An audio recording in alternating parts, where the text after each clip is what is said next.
All right. Hello, everybody. We're going to get started in a minute. We're just going to let all the technology work and load people into the webinar. So just a quick minute, please.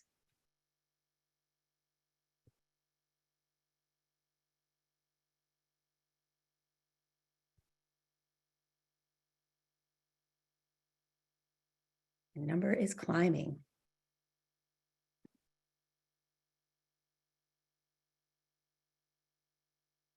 Okay, well, let's go ahead and get started. Hello, everybody. Thank you for being on the call today. Happy New Year. We appreciate you taking the time. ECA is really excited, and I should mention I'm Kara Colton. I'm the Director of Nuclear Policy for the Energy Communities Alliance. ECA is really excited to host our first webinar of this new year today as part of ECA's new nuclear initiative. That is a member-driven effort we started a couple of years ago to help our members, the local elected officials and leaders in communities around federal nuclear facilities and government-sponsored research across the DOE complex get to know more. ECA communities are knowledgeable about and in many ways driven by the nuclear missions they host, and our local governments are eager to support renewed U.S. leadership in nuclear, from hosting advanced reactors to establishing new U.S.-based manufacturing and supply chains to workforce development, but also to providing firsthand experience to other communities around the country that want to learn more about the opportunities and challenges for new nuclear development. The ECA initiative is driven by three key questions. What do communities need to know to attract and support new nuclear development and missions? What and how should communities communicate to industry, national laboratories, states, and the federal government about their local resources and development opportunities? And what hurdles will communities face, and who can we work with to overcome them? ECA is really excited that right before the holidays, DOE's Office of Nuclear Energy announced that they had awarded us a grant to continue doing this work. We'll be partnering with the American Nuclear Society to supercharge these efforts to engage with communities and any interested parties on the role for nuclear in addressing energy, environmental, and economic needs. We plan to do that in person at ECA's upcoming New Nuclear Development Forum in Paducah, Kentucky. You can see the flyer there. Sarah will talk about it later. It's going to be May 17th through 19th, so be on the lookout for more information. But today, we also wanted to refer some exciting news that we learned in December, and that is that DOE and the National Nuclear Security Administration announced the achievement of fusion ignition at the Lawrence Livermore National Laboratory. It is a breakthrough that can really pave the way for advancements in nuclear development, national defense, and clean power. So what better way to start 2023 than a webinar on fusion where elasticized pants are still allowed? So thank you all for being here. Thank you so much to our speakers for being here and taking the time. And I'm going to hand it over to Sarah Templeton, ECA's program manager, who's going to moderate our session today. Sarah? Good afternoon, everybody, or good morning, good evening, depending on where you are in the world. Like Kara said, I'm Sarah Templeton, and I'm the program manager with ECA. And I'm really just thrilled to be here with all of y'all today. We have a wonderful lineup of speakers that we are going to hear from. And so just a quick piece of housekeeping. Our plan for our time together is to hear first from all of our speakers and then to launch into some time for our Q&A with you, the audience. So if at any point during the presentations or remarks you have a question, please feel free to drop those into either the chat or the Q&A box. We will be able to see both of those features, and we will go through towards the latter half of our time together to hear what y'all would like to have answered today. So with that, I will just give a brief run of show and then turn it over to our wonderful speakers. We will hear first from Dr. Scott Hsu, who's with the Department of Energy Office of the Undersecretary for Science and Innovation. And he'll give a little bit more of an overview about what fusion is, what this great announcement means, and what some of the goals of the department are moving forward. Next, we'll hear from Dr. Matt Bowen, who is a research scholar with the Center on Global Energy Policy at Columbia University's School of International and Public Affairs. And he'll hopefully be able to contextualize fusion a bit within the broader energy scheme, along with some other remarks. And last but not least, we will hear from Ryan Umstattd, who is the Vice President of Product Development with Zap Energy. And he will be able to talk a little bit more about the industry perspective and commercialization of fusion technology. So with that, Scott, I will hand it over to you. Okay, thank you very much. Can you hear me okay? Okay, I will share a few slides here as I give my remarks, and about kind of 10-12 minutes is what you're looking for? Okay, good. Give me 2 seconds.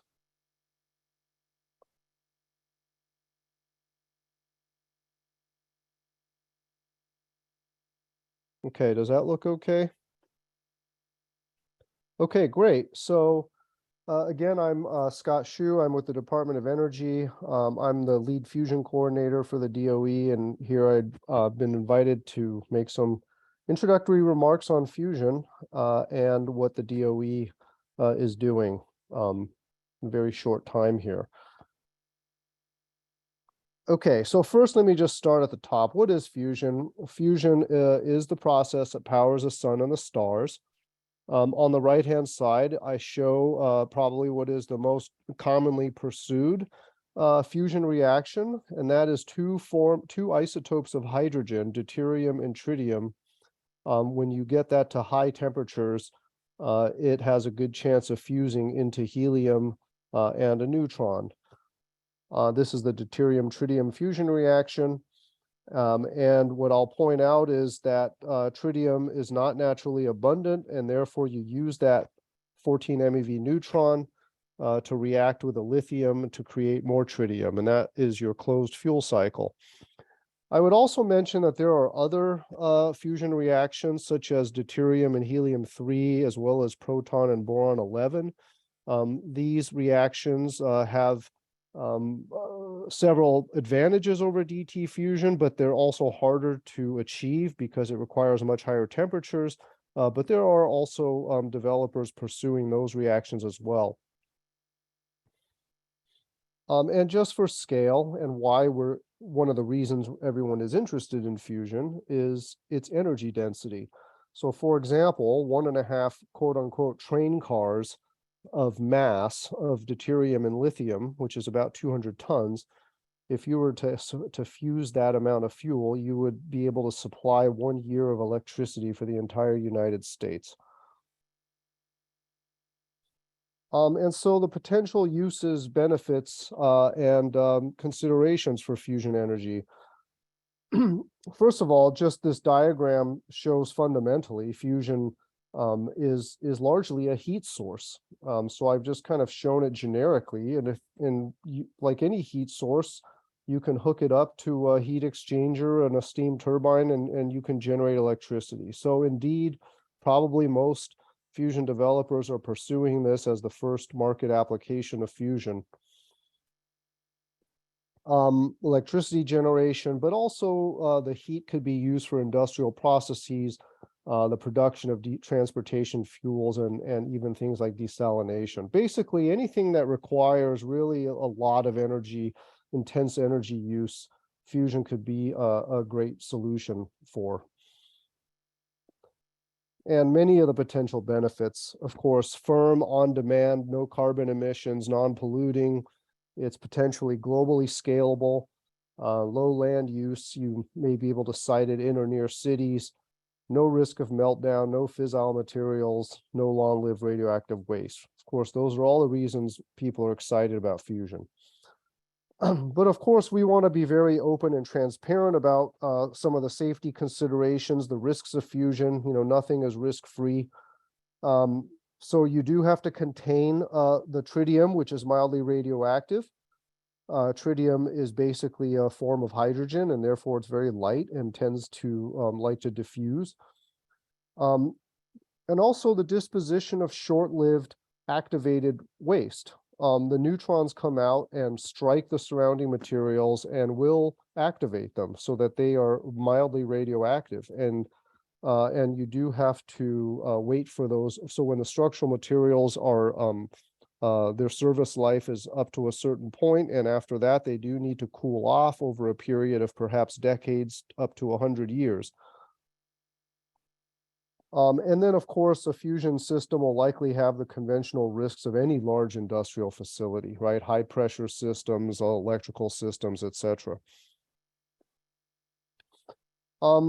So increasing technical readiness and market pull warrant a new U.S. strategy for fusion research, development, and demonstration, and that's what much of the rest of my slides will be discussing.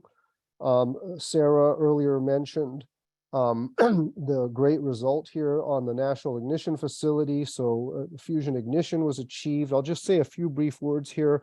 In this case, it meant that for the first time ever in a controlled fusion experiment, that more energy was extracted from the fusion reactions than the energy that was used to heat that fusion fuel. So in this case, 2 megajoules of laser energy created over 3 megajoules of fusion energy released. And that, of course, is something that the world scientific community has been pursuing for 60 plus years. It was a very, very difficult scientific problem. So from a scientific perspective, it was truly significant. But what does it mean for fusion energy? So indeed, there are developers pursuing inertial fusion and variants of what NIF did as a commercial system. But I think more importantly, this really shows that fusion is a possible source of energy for humanity, and it's existence proof. And what it really begs the question of, should we, the time is really now to get our will behind getting it to the finish line of commercial fusion. And a lot of people like to ask me, well, when will we have it? Is it going to be 10 years, 20 years, etc.?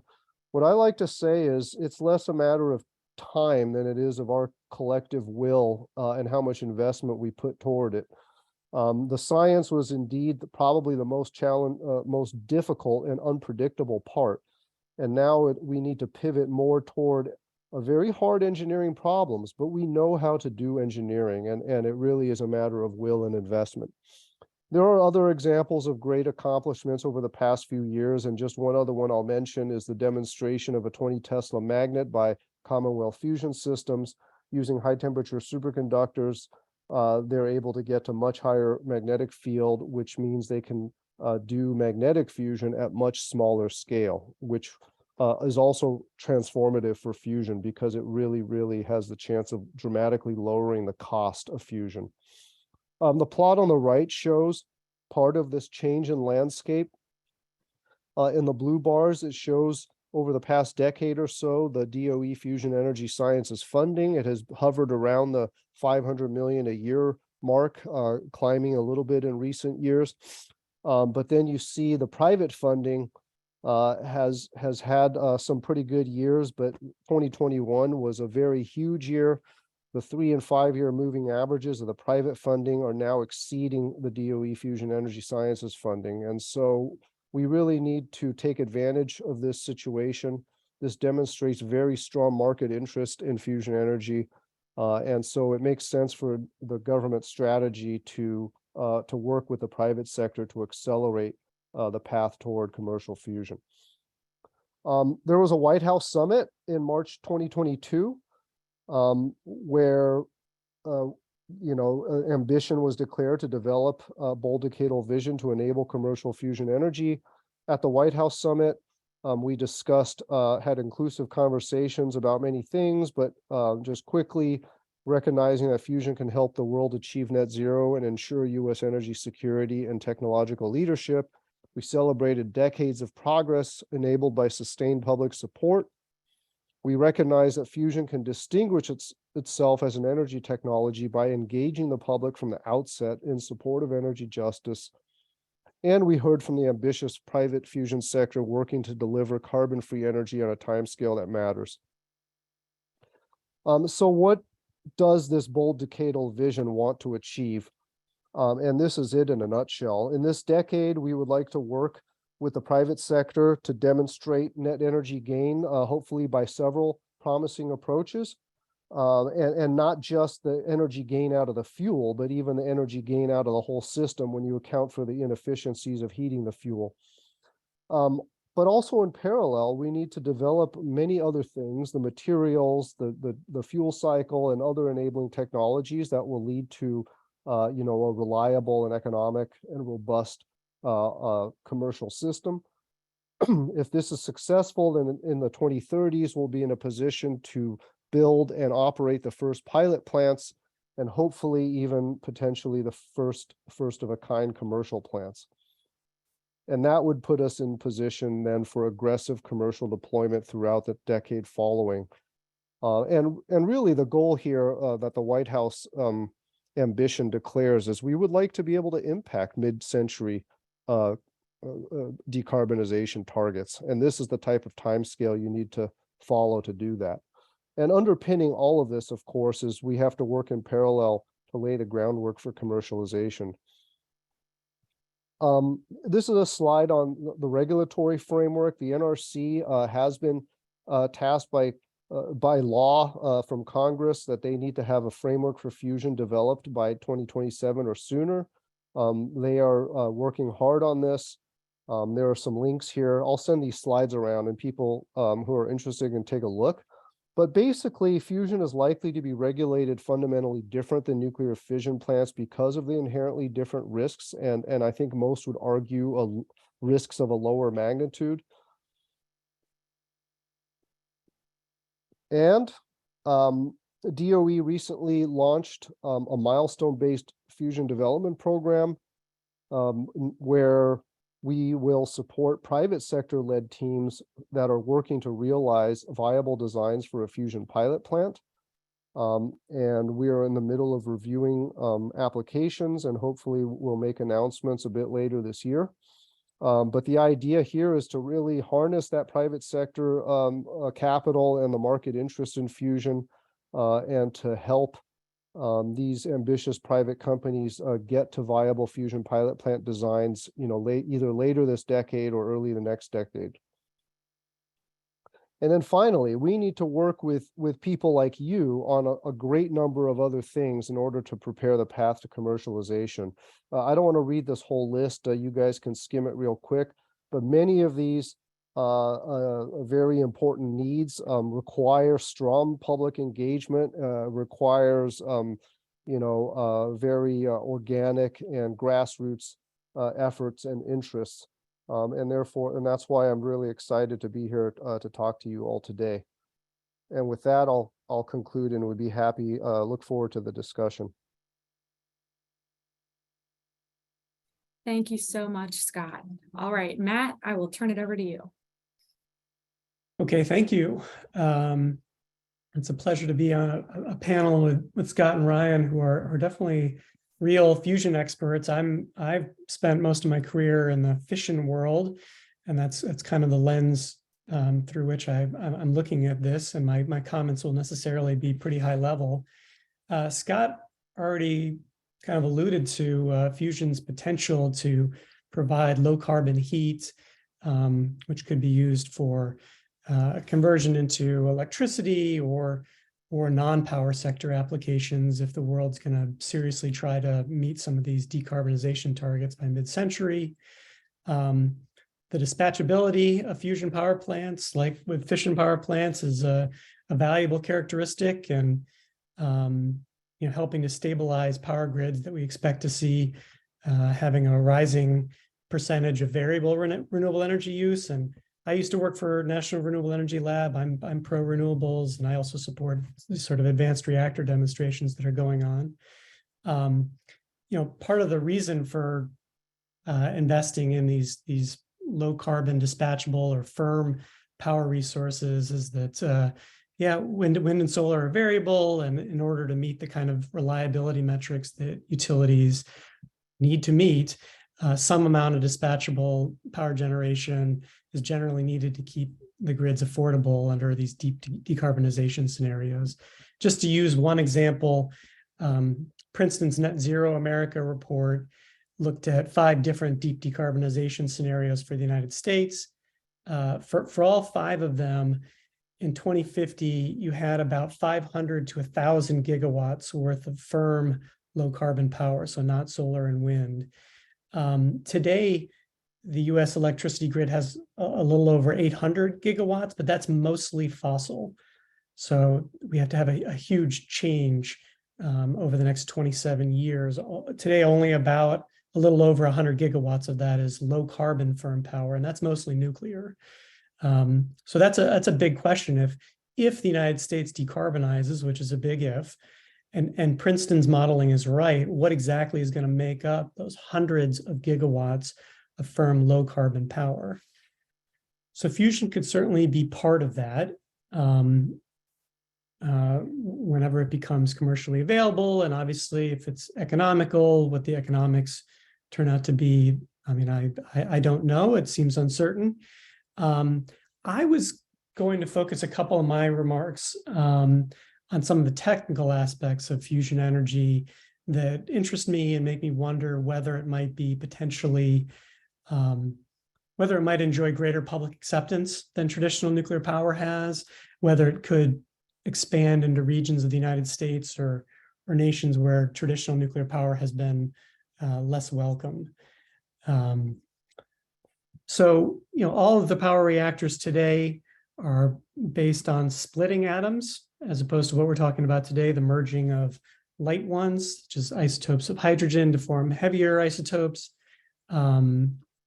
So there's sort of basic physical implications from fission versus fusion processes. The first one that comes to mind is that fusion power plants wouldn't be creating high-level nuclear waste, like the spent fuel that comes out of the traditional power reactors today. Certainly, questions of what to do with spent nuclear fuel from fission power reactors, to put it mildly, have been challenging. While they're manageable in a technical sense, I absolutely think they can be managed. It has been challenging from a public acceptance point of view to get these deep geologic repositories, and I'm hopeful that Finland will make some progress in that arena soon, be the first country to dispose of commercial spent nuclear fuel, but overall world progress has been slow. And you contrast that with fusion, where in the tritium-deuterium reactions Scott mentioned, the primary end product or waste product is helium, where we clearly don't need a deep geologic repository. Scott mentioned we still would have some level of low-level nuclear waste, and I mean that in the sort of legal sense in the United States. The reactions would produce these energetic neutrons, which would irradiate structural materials around the plasma and lead to some level of activation. If those levels are kept below certain limits specified by the NRC, they would be disposable in facilities that the United States and other countries have operated. And the asterisk there is that the possibility of going beyond the sort of Class C limits for low-level nuclear waste, where then they would be greater than Class C, where we don't have a disposal pathway right now. Still, not having to contend with spent nuclear fuel and a deep geologic repository strikes me as a step forward. A second reason that Scott alluded to is the sort of safety case, whether or not the public will be less worried about accidents. By definition, fusion plants are going to have fission products, including some of the very hot radioactive isotopes that traditional reactors do, that produce a lot of heat even after the power reactor operation has been stopped. And there's a need to keep that spent fuel cool, where if you don't, you can have this sort of meltdown. And in the case of Fukushima, you did have radioactive isotopes that were ultimately released into the atmosphere. So again, actually, along with the waste case, from a safety point of view, your primary fusion product produced in the deuterium-tritium systems is helium, a stable and inert gas with no safety concerns. Moreover, these sorts of radioisotopes that you worry about in a traditional power reactor accident, like iodine-131, in terms of potentially delivering dose to nearby populations, don't exist. You don't have the sort of isotopes that have led to land contamination, cesium-137, for example. So that's very quickly, and I'm sure Scott and Ryan could do this in much greater detail, the sort of very appealing safety case for fusion power. Whether or not the public perceives it that way, I suppose, remains to be seen. You do have this sort of, tritium for deuterium-tritium systems, as Scott mentioned, highly mobile and also radioactive. The presence of hydrogen isotopes means you have the possibility of hydrogen explosions, fires, and you do have these activated products around. Still, it does seem like the safety profile for a commercial fusion plant could potentially look more like some of these non-nuclear industrial sites that work with flammable and hazardous materials, if fusion companies are able to minimize, control the amount of radiological material present on site. And I say this as somebody who thinks that the safety case for the advanced reactors under development based on fusion is quite compelling. Finally, for me, as somebody who worked in the Office of Nonproliferation and Arms Control at NNSA, in terms of exporting these systems to other countries, the nonproliferation attributes of a fusion energy system seem to me on the whole to represent an improvement over fission, chiefly in my mind from the absence of uranium fuel cycle facilities, especially uranium enrichment facilities, the lack of production of plutonium. There would still be associated materials, equipment, and technology in fusion systems that are controlled for reasons of nonproliferation. Tritium, for example, something that is used to boost nuclear weapons primaries. If there's facilities for producing and managing tritium or enriched lithium, these are things that are controlled for reasons of nonproliferation. And deuterium tritium systems would also produce these neutrons that could, in theory, be used to irradiate fertile material and produce fissile material. Still, on the whole, it seems to me the nonproliferation attributes of a fusion system would be a step up from fission. Now, I don't know if those technical aspects are going to resonate with the broader public, potentially, but that would be a positive thing if so. Scott referenced this question of when fusion systems will be commercially available. I certainly don't know the answer. I hope soon. The reference point I've used is the 2021 U.S. National Academy's report, Bringing Fusion to the Energy Grid. And at least that committee thought that a fusion pilot plan in the United States in the 2035 to 2040 timeframe was feasible if sufficient investments were made.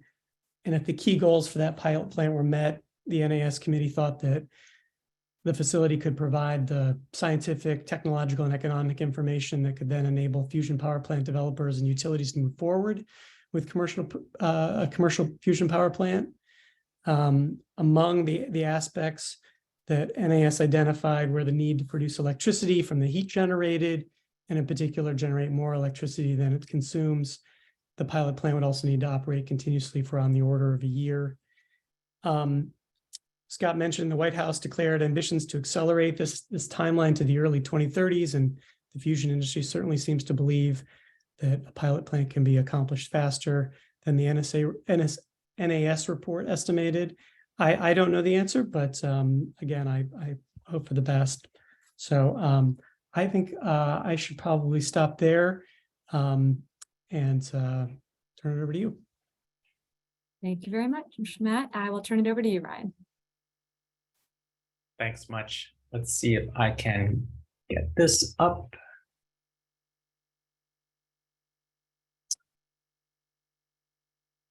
Does that look okay on your screens?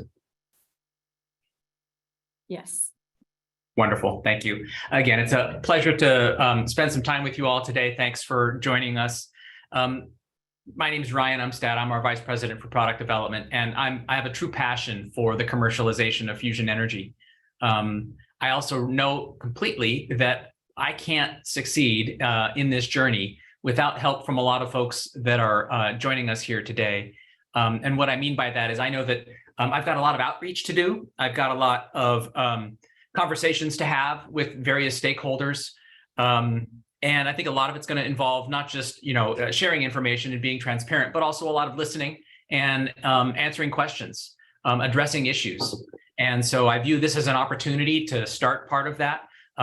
Luckily, I've been able to practice a little bit of this locally already. Zap Energy is doing a site feasibility study in the state of Washington for a pilot plant. And so I've been down there and started talking to the community, the mayor's office, the city council members, the local fire department, as well as others. But I want to find a way to sort of scale that outreach and get even more questions and do a better job at what I'm trying to get done here. So that's why, again, I appreciate this opportunity to share with you all a little bit today about Zap Energy. We are one of a few dozen companies right now that have been founded primarily in the last few years with the goal of commercializing fusion. And so I'm here, representing one of many. Of those companies, there's quite a variety in terms of the technology approaches. And so there's lots of different ways to try to sort of heat and compress and confine this plasma to get to the conditions where you get more energy out. And so I'll share with you a little bit about our specific approach. But each of these companies has, a very potentially different flavor of how they go about trying to get fusion energy. And they're also at a different stage of development. Some of the companies have been around for several years and are more mature. Some of them have different levels of funding. And so there's quite a breadth right now in terms of not just technology approach, but size of company, funding levels of the companies. So I'd like to share with you a little bit about the Zap story and how we're commercializing fusion energy. Founded back in 2017, spun out of the University of Washington. The company, since I joined, which is about 16 months ago, we've tripled in size. So it's been an exciting ride to grow that fast, but also to see that we can continue to meet our challenging technical milestones while we're growing and building up the team and building out the different levels of different expertise that have to contribute and come together to design a pilot plant. We've had a few rounds of funding as well from various private investors. I'm proud of the fact that our investors include folks like energy strategics, Chevron and Shell, and then those that are really focused on clean energy and climate technology investments like Breakthrough Energy Ventures and Lower Carbon Capital. I've also found a lot of value working with folks like Energy Impact Partners, where the funding from that particular fund comes from the energy industry. And so it's large electricity and energy industry partners like Southern Company and TVA that we get to interface with through that relationship. To date, we've garnered about 200 million in private investment. And again, it's allowed us the opportunity to grow fast while also accelerating the progress of our technology development. So what is Zap Energy doing in terms of what's our technical approach? I like to use the analogy of, for us, a combustion engine. Inside your internal combustion engine, unless you've already now made the swap to electric cars, you inject a little bit of fuel. You have to then heat and compress that fuel to the conditions where you get the reaction that you want. That reaction generates a lot of energy in a very short period of time. You catch it, you do something useful with that energy, and then you exhaust the system out and you do it again. That's what we're doing at Zap Energy. This is an artistic rendering of what it would look like as a power plant, but we already do this in our lab today. Basically, we're injecting fuel gas, which for us is deuterium purely at this point. We energize that gas by pushing electricity through it. That turns it into a plasma where now there's charged particles that are moving around. And because those particles are charged, they now respond to electric and magnetic fields.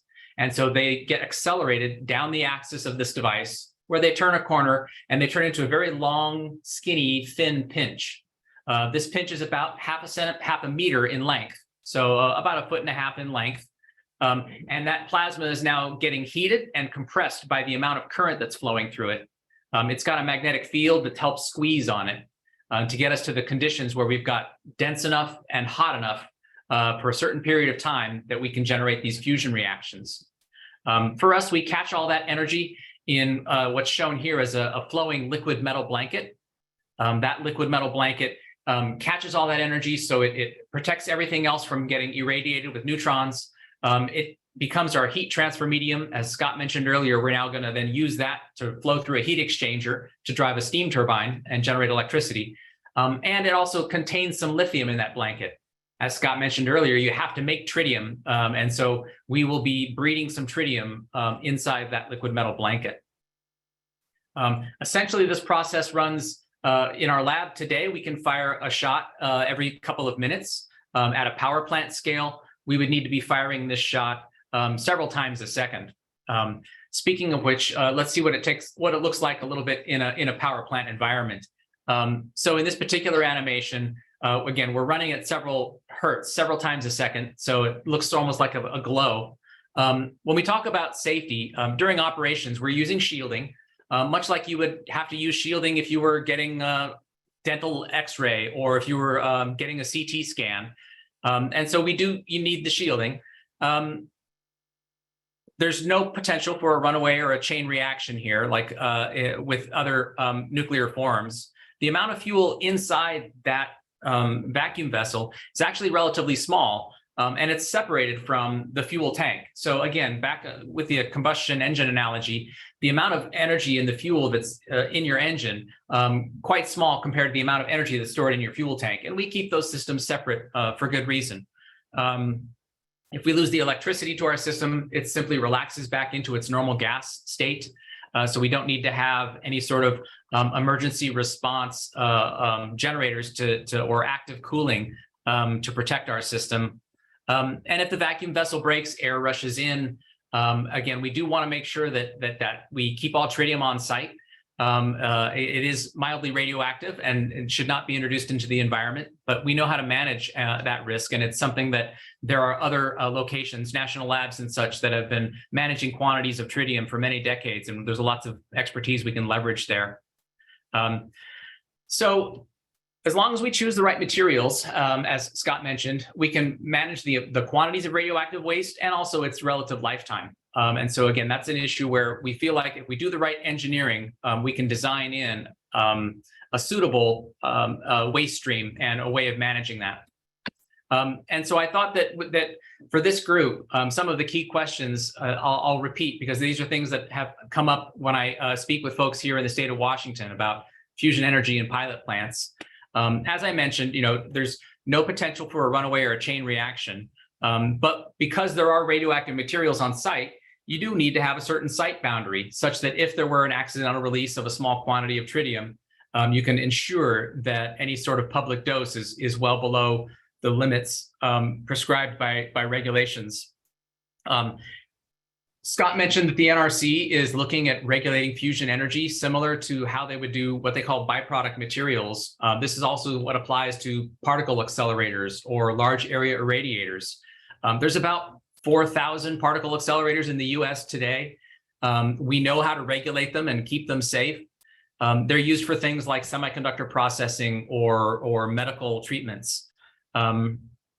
Sites for a fusion power plant like ours, I think, will be at the scale of tens of acres as opposed to the hundreds of acres, just because, again, of the inherent level of safety with the fusion power plant approach.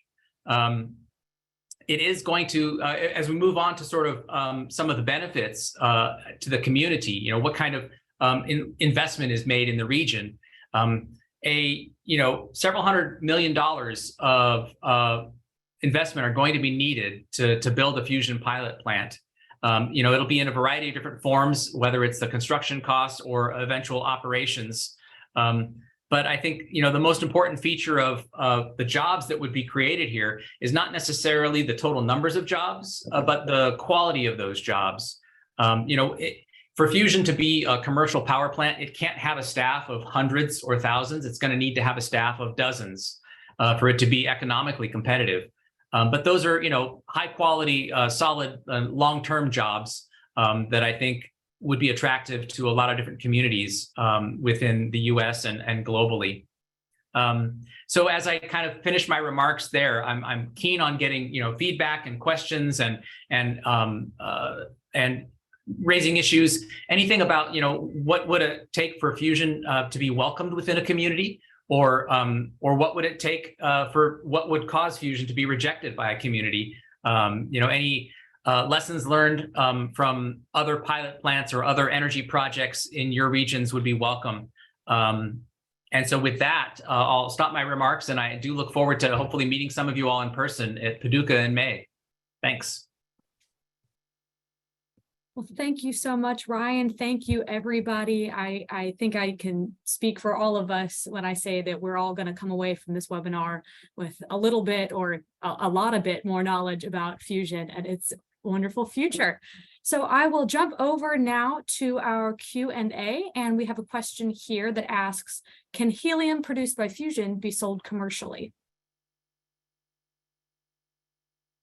I'll jump in with, Scott pointed out the really tiny amounts of fuel that are needed to run a fusion power plant to supply the entire grid even. And so while that helium is likely to be perfectly safe, you could capture it. I think the quantities are going to be so small that it may not be worth trying to build a system to capture it and sell it. We might, if quantities of helium become even more scarce, but at this point, I think that there's probably not quite enough value because it's going to be measured in pounds per year of helium, which is likely to be pretty small for profit-making abilities. Great. Scott or Matt, you guys have any other thoughts? I mean, do you think that I don't know that the capturing the helium is going to be a high value? Yeah, I agree, Ryan. I mean, a 500 megawatt thermal fusion system would probably produce tens of kilograms of helium a year, but I think it comes down to an economical question, right? I mean, if you have thousands of fusion plants, that is collectively they're producing quite a bit of helium, and then the question is, what's the market demand and pricing for helium, such that if it becomes economically viable to capture and purify the helium, then why not, right? I mean, if it's profitable, somebody will do it. And if the demand for helium goes up through the roof, then it may become economically viable. Yeah, good point. Like any industry with a waste stream, whenever you can monetize some of your waste stream and do it in a way that's not high cost, it'll make sense. All I know is you don't need a deep geologic repository. Yeah, we don't need to dig a big hole in the ground to store all of our excess helium. Great, thank you all. So Scott, I might direct this question your way, but it's in terms of a question that Ryan asked about what would it take for a community to accept a fusion power plant. Is DOE funding any research to your knowledge to help answer that question? Not yet, but I would certainly like to go in that direction. So please stay tuned. Just from my position, what I would like to do is when a company is ready to site a fusion power plant, I would like all of us collectively, including DOE, to have done the work so that we have communities standing up, fighting for the, for the privilege of hosting it. And so consent-based siting, public engagements, energy justice, and all of this stuff, we would like to engage people to start working on all those things. Great. Okay, I'm going to try and combine a couple of questions here related to tritium. So are tritium sources, or are there tritium sources that are scalable to meet future fusion needs? Can we breed tritium fast enough and handle it safely enough to fuel a fusion reactor? Well, I can start there too. At the moment, the answer is no. I don't, it's not a technical barrier. I think we know how to do it. So there's two issues here. I will just clarify. We need startup amounts of tritium. And that is a question of how fast we'd like to deploy the first set of power plants, because ultimately, at least for deuterium tritium fusion, it's expected and necessary for each fusion device to be self-sufficient, right, in breeding the tritium. So in the long run, that's where the tritium is going to come from, is just from its own breeding. But to get things going and to ramp up the fusion industry, you need a certain amount of tritium to get that going. And that might be measured in the, tens of kilograms or hundreds of kilograms, just depending on how aggressive the initial deployments are. And that is something we are aware of. We need to work on that. I think we need to have say 100 kilograms of tritium available to use in a decade, and we need to figure out how to get our hands on that. We don't have that right now at this very moment, but we can use, like, the CANDU reactors in Canada are kind of our largest source of commercially available tritium, but it's not at those levels at this point. Great. So in keeping on the tritium track, you stated, or someone stated, that tritium is mildly radioactive. And this question asks, what does that mean for exposure to humans and the environment? And just to follow up, acute exposure versus long-term exposure due to environmental leak.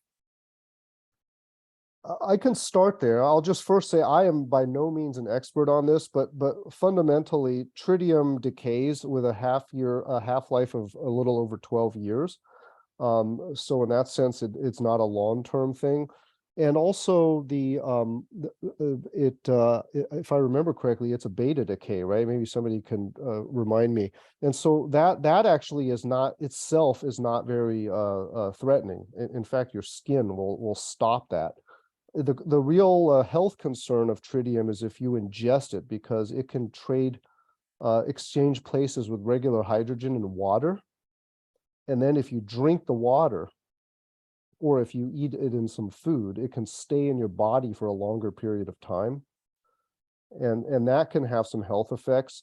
But I actually think there's some room for us to understand those health effects better. But that's the concern, is you would like to, you don't want the tritium to exchange with water and then get it into biological systems. Maybe Ryan or Matt want to add something to that. I think that's a great summary, Scott. And that is, again, what we focus on is, the tritium is valuable to us because it's a fuel. So clearly we're incentivized to have none of it released.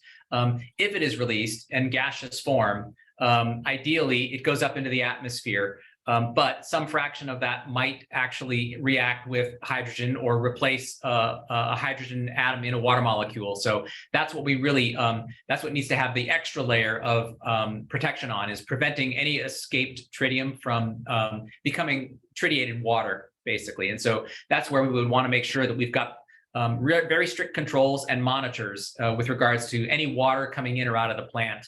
And making sure that levels of tritium in that water are either non-detectable or well below limits. Okay, great. So sort of changing gears with this question here, but what sort of workforce training needs to be going on right now to prep for the future of commercialized fusion? I've been excited at ZAP to see our team start to grow from, the core, which was very focused on plasma physics and trying to get the best performance we can out of the plasma. But now we have a whole crew of mechanical engineers and thermal engineers and vacuum engineers. And so these are folks that are well versed in some of the things that are found in traditional power plants today. If you're, a steam turbine, we're going to need a lot of that same expertise. And again, this is very hardware intensive. We're going to have to stand up manufacturing lines. Again, these are not likely to become plants that are necessarily built in a way that you might have seen large scale plants built before. I think that a lot of the fusion startups, including ZAP, are pursuing things where we build them at a factory, ship to site, and do an installation. So instead of it being a multi-year construction project, it now becomes a, several months to maybe even several weeks of an installation versus a multi-year construction. I'll just add to that. I think we really will look forward to engaging with a broad set of educational and training programs going forward. Not only do we need more traditional academic training in a variety of scientific and engineering disciplines, but we need crafts, manufacturing, like Ryan was just saying, maybe retraining of workers that are displaced by the energy transition, just across the board. And at DOE, I would like to start looking into more fusion focused, programs. Like some of the national labs have started apprenticeship programs where they draw from local community college and vocational schools. So and this supports the energy justice priorities of the administration, right? So we really want to do a lot of these things with government, with government subsidies, maybe, right, to get things moving, to get things going, maybe help the private fusion companies be able to train up people so that they can become fully productive employees and that type of thing. So again, this is an area where partnership with communities will be very important. Great. So this next question, it quotes Matt, but I will open it to anybody that wants to answer. So Matt said 2035 to 2040, quoting the NA availability. When do we expect the first commercial plant to be operating?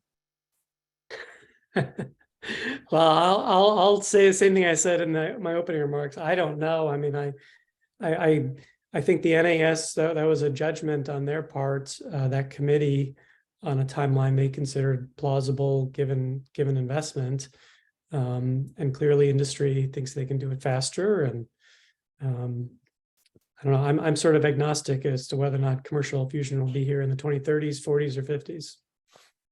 Yeah, I might jump in. I'm sure Ryan will have some stuff to say, but I'll go back to what I said earlier, which is, I think it's a question of investment, right? If we were not resource limited, I think if you look at the amount of the R&D challenges we have remaining, the bold decadal vision says that, maybe a decade is kind of on the low end of possibility, right? There are a number of challenges to be solved, and if you had infinite resources, it's still going to take some time, right? So, but then we never do have infinite resources, and in fact, for most of fusion's history, it hasn't had anywhere near adequate resources even, and which is why it's been dragging on forever. So I remain hopeful that if we can start to build the momentum to get enough resources, that the decadal to 2-decade type timescale is feasible. Yeah, and I'll chime in with something similar. And one of my favorite quotes is from many decades ago, right? There's a Russian physicist who was asked, when is fusion going to be ready? And his response, this is Lev Artsimovich, he said, yeah, fusion will be ready when society needs it, perhaps a little before then. And, other than that, I know that's kind of a vague cop-out, but let me also just add that we have a bold, aggressive plan, right? And that's what we're going to pursue. We're going to go as fast as we can. And I won't say that we're absolutely right in terms of certainty of when it's going to happen, but I'm trying to go as fast as we possibly can. And so every projection that's out there, the question within Zap Energy is, how do we do it faster? What can we parallelize? And again, it's yeah, that's probably the best I can give. It's not a number, it's a philosophy.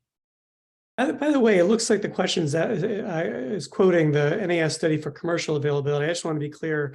I mean, the NAS 2035 to 2040 timeframe was producing a pilot plant that would then enable commercial availability. So this next question is sort of in a similar theme, but does the competition offered by next generation small modular reactors, fission, threaten investments in fusion technologies, or do the long-term benefits of fusion power offset that effect? Well, I'll start and say, I mean, fusion's gotten a huge amount of investment, so it doesn't seem like it's threatened investments in fusion all that much. And I was part of the SMR LTS program in the Obama administration, and I'm still hopeful we'll see an SMR deployed, and we'll find out a little bit more about the economics and how fast we can build these and how the licensing goes. But it doesn't seem to me like SMRs and their progress are holding back investment in fusion. Yeah, I agree. I don't think the absolute numbers of investments is the bottleneck at this point, private investments, that is. Yeah, and the market size is so huge that even if you're only capturing a tiny fraction of that market, that still warrants a pretty decent amount of upfront investment. Great. All right, next question is, would decommissioned coal plants be good sites for fusion plants? I'll tell you in a year.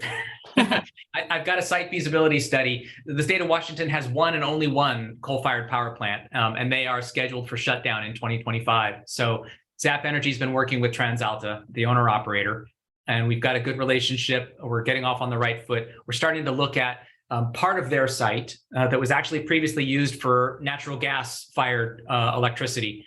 And we're going to see if we can fit a fusion pilot plant there. So I've got a lot of work to do in terms of maturing our initial conceptual, pre-conceptual design really of a pilot plant, and community outreach and engagement, and understanding, all of the factors that we need to come together to site and permit something like that there.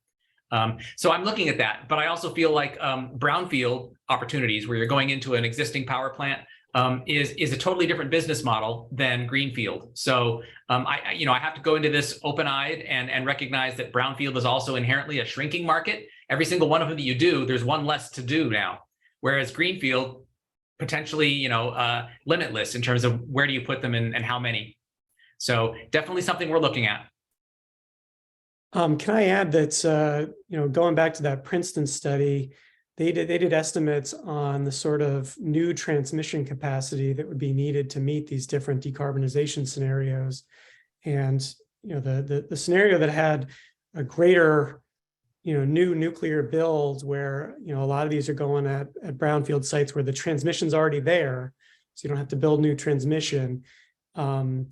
It holds down the amount of new transmission you have to build. I think the high renewable scenario that they looked at had something like, you needed something like 5 times the transmission capacity we have today. And that is a general worry amongst folks who want to see us accomplish decarbonization by mid-century, is that transmission, the need to build so much new transmission, which is kind of opposed almost everywhere, because nobody particularly sees a value to having a transmission line going through their backyard. That is that is a concern amongst folks who are worried about whether we're going to achieve decarbonization. So in general, putting low carbon firm power plants at existing fossil fuel plants where the transmission lines are already there is generally looked at, I think, as a good thing.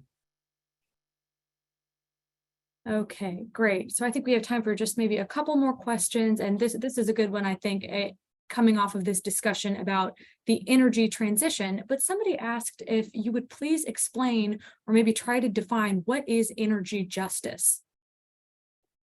Yeah, I guess I can start there. Energy justice. So, the benefits and harms of energy technologies and deployments in the past, have not been equitable. Let's put it that way. And so that's recognized, and we'd like to make sure that going forward, the benefits and harms, hopefully harms are minimized in general, but that the benefits and harms are shared equitably across our population. And so fusion being at the outset of its development and demonstration, we have an opportunity to make sure we do that equitably. Wonderful. Great. All right. So in the sake of time, I will wrap us up here. And just given our audience and given the conversation, wanting to end it with something that we've sort of talked about or touched on throughout the webinar, but what is the role of local governments or communities in Fusion's future? How can we help?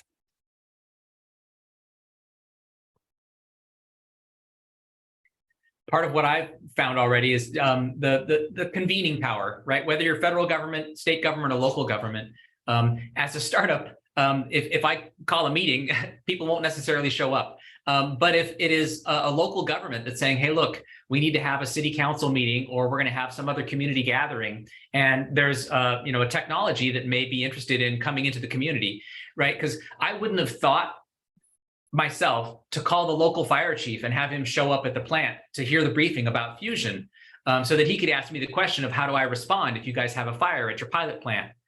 I don't have a good answer for that, but it's on my to-do list now, and I wouldn't have been able to do that without getting that local community, right?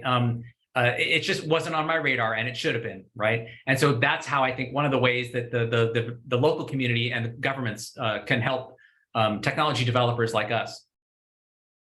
I'll just add, I think, learning about the benefits and challenges and risks of fusion, and having, communities express their concerns, voice their concerns, so that we all have time to address those concerns, I think is great. And like I said, we want communities to be standing up, wanting a fusion system, in their communities, and also to have, support the vendors and supply chains for a fusion industry.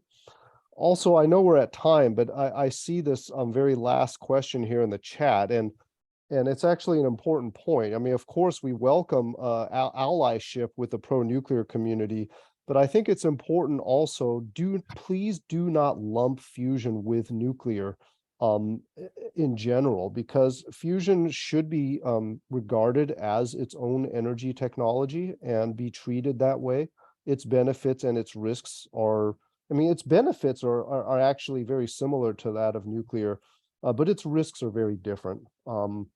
And so I think there's a tendency to regard fusion as yet another advanced reactor. And I think there are reasons that we shouldn't do that, because you don't want the public to basically confuse the two for each other. And that in the long run may actually hurt fusion. I'll finish by just saying the local government component seems key. Certainly there are some local governments that will be supportive of advanced reactors, and we've seen that with some of the advanced reactor companies that have announced sites. If fusion's going to expand where it's acceptable, I would think the local government engagement will be integral. All right.